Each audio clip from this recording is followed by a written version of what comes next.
dream. I was flying high, I was feeling fine. I won't be put. Simply Financial with Christopher Calandra, Certified Financial Planner, is an innovative, comprehensive, informative, and cutting-edge podcast that discusses financial topics ranging from personal finance, economics, politics, and personal growth. Simply Financial will cover intriguing and thought-provoking questions so that the listener can simply increase their financial IQ. This is your host, Christopher Calandra, for the Simply Financial podcast.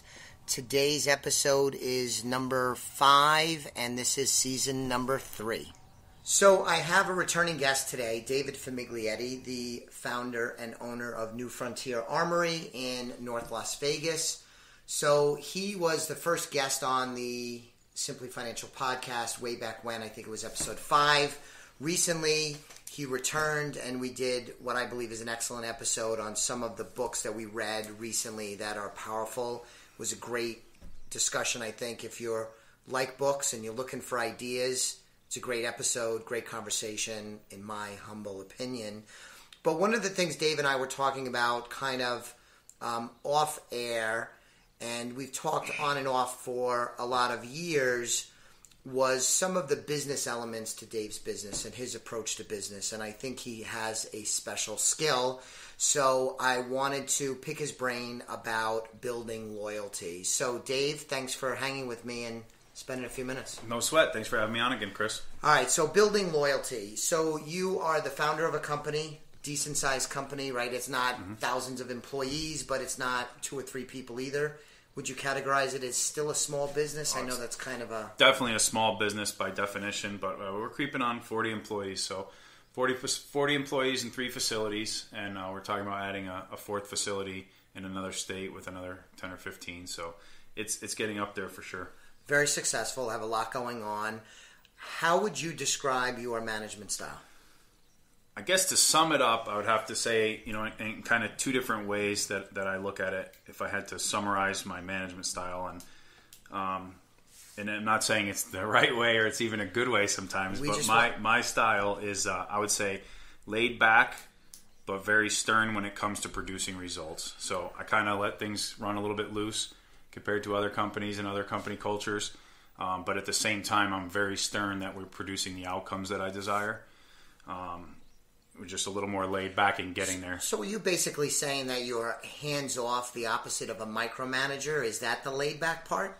Yeah, that's a lot of it. I let people make a lot of decisions on their own. I encourage them to, for a lot of reasons. The company's gotten too big for me to make all those micro decisions anymore, and I need to be able to trust people on the ground. I'd rather spend my time mentoring them and offering advice than telling them exactly how to do something. And then I think that's brought a lot of innovation and new ideas to our company. That's helped us quite a bit. The second prong of that would be take care of your people and they'll take care of you back. Okay. So that's the building loyalty part. Yep. So those are my 2. If I had to describe my management style, I guess those were the... So with the laid back part, so you're laid back there. I use the term in my organization, Elliott Wealth Management, about empowered. You were empowered to make decisions.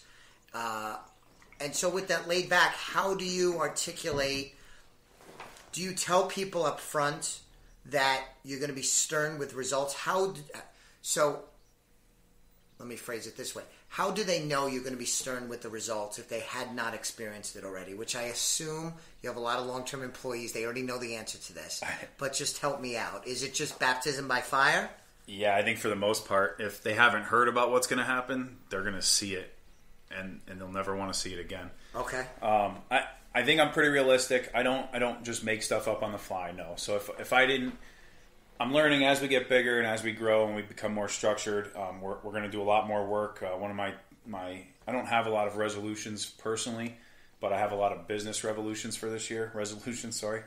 And one of the big ones is to start doing better with getting some matrix put into place and metrics and just ways to measure a lot of the stuff we're doing that we haven't formally measured in the past. We've measured it to my opinion. Do I think the guys are building things fast enough? Do I think stuff's going out the door fast enough? Do I think sales are high enough? And I got to get past that now that we've got a lot more people under me making bigger decisions. I've got to get past what do I think and what are we really supposed to be doing, and let's generate some real metrics based off those numbers. So with your management style, sticking with that laid back theme, is it a challenge for you to let go and have other people make decisions? And it's not like a trust, I trust them or don't trust them. I'm just talking about you. Is that a challenge for you? I think it is at times, but for the majority it's not, to be honest. It's actually, it's a nice, I don't know what you would say. It's a breath of fresh air for me because it gives me time to focus on some of the more important things that I need to be focusing on. So I've learned to do it. Now there's times, and unfortunately it's when things go bad, where I start second guessing myself. Did I give too much slack? Did I give too much rope out here to let these guys hang themselves? Should I have been more involved in this project? Should I have given clearer guidelines or more structure? So usually it's when something goes wrong, I tend to start blaming myself and my style on that, and then I start second guessing myself. But I think for the most part, so it comes relatively natural. There's some people that are very control oriented, and only they can do it, only they can solve the problem. But that's not really your. No, it's hard. I've been spending a lot of time trying to mentor a couple of my managers as we grow as a company because I want them to stay on the top of the structure.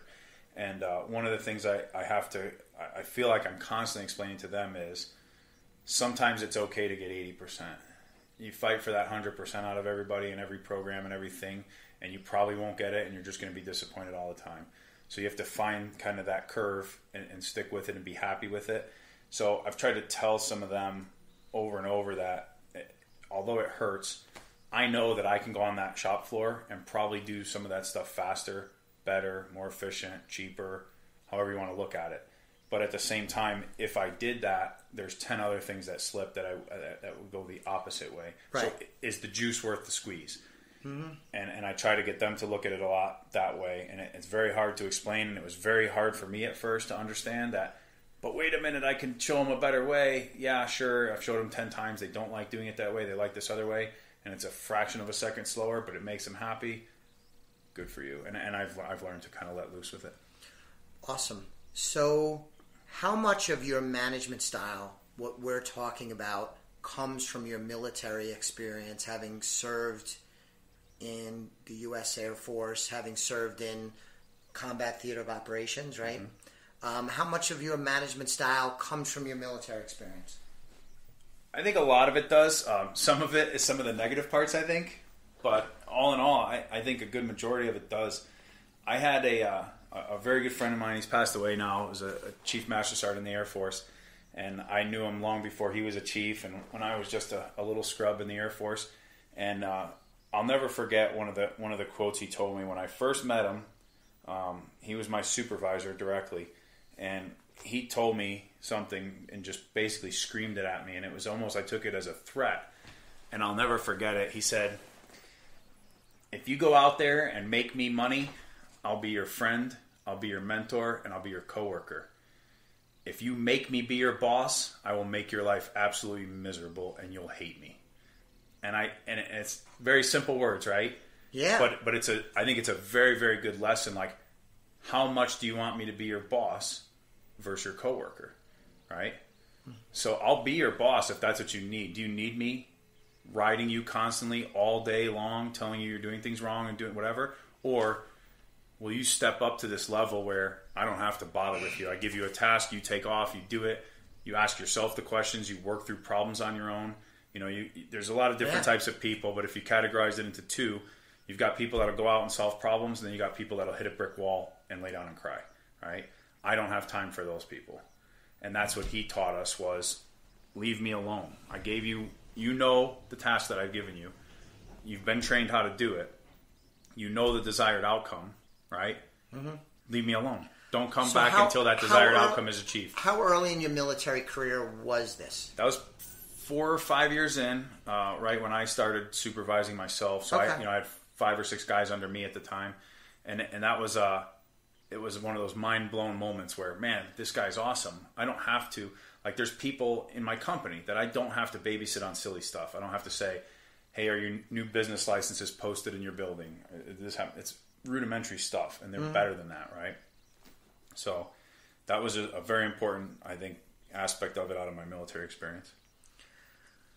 So I'm going to do something that I've been debating in my head, because when you were talking about it, I was having trouble thinking of the reference, but I've come up with the reference. So I'm going to double back to what you were saying about going on the shop floor. And you said, would the juice be worth the squeeze? Because the example that I use in my organization, something that sticks in my head, although under the pressure of doing an interview I forgot a little bit, is Newt Gingrich, the former politician, and this isn't a political statement. Some people like him, some people don't. But he often told the story that, did you know that lions could hunt mice? They're great hunters of mice, but they don't hunt mice. Do you know why? No. Because if lions hunt mice, they will starve to death. It's true. That the effort of catching the mice is not worth the investment, so they don't hunt the mice. And that's what sticks in my head. I'm it's gonna not use that one, Chris. You could use it. That's fine. Somebody giving it to me. So going back to that military experience, I think that is awesome.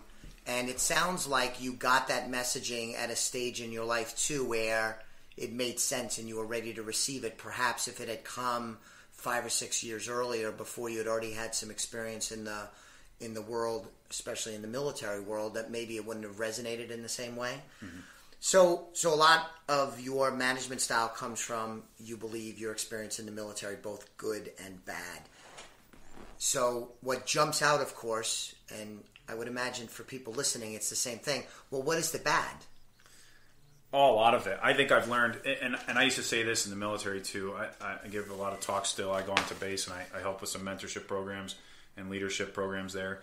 And I tell people, like, you have to embrace those bad leaders that you have. If you're in that type of environment, in a military environment, there's going to be times where your direct supervisor or one or two above him, you're not going to get along with them. You're going to think they're the dumbest guys around. And I'm sure it's like that in corporate. Luckily for me, I've not spent a lot of time in corporate structure. Right, you went right from the military into establishing and founding your own business, which is... So I'd imagine corporate structure is the same way. I think there's a lot of people that are probably working for people that they don't think are smarter than them or better than them or whatever. I can honestly say that I've had a pretty good... I was very lucky in the military. I had probably 70% of my supervisors were solid guys, and they're people that I still talk to today on a regular basis. Those other 40%, I guarantee you, I learned more about management and leadership from them than I did the good ones. Sure. And it was all bad examples, and it was all what I don't want to be and what you shouldn't do and what happens if you lead and manage that way. Very good. I try, not to sound like super positive Pete or whatever, but I honestly try to learn lessons from all this bad stuff. So I figure, instead of, okay, well, this is horrible, I have this horrible boss, right? You can look at it that way and be miserable every day, or you can take it and say, what has he showed me that I want to make sure I never do again? How could he be doing this better? And I was constantly analyzing them and thinking of ways that they could improve, mm-hmm. and thinking of ways that I can make myself better because of that experience. Very good. Very good. So this is the point of the interview, the conversation that I really wanted to get to. So how do you define loyalty? It's a tough one. I guess it depends on what sense you're talking, but I would say, taking care of someone well and being there for them no matter what. There's a lot of people that fair weather friends, I could use that as an example, that are there when it's nice to be there, but then when you need them, they're gone. I think loyalty to me is just always being there. Just simple as that, really. Okay. Unconditionally. But here's the tricky part, and it's something that I struggle with. How do you factor in identifying who's worthy of being loyal to? Because and I'm not trying to poop over your definition, but that's, I think, how some people get in trouble, say, and I know this isn't what you were talking about, but if you take that to the extreme, a woman that's in an abusive relationship should stay with them because she needs to be loyal to them. But on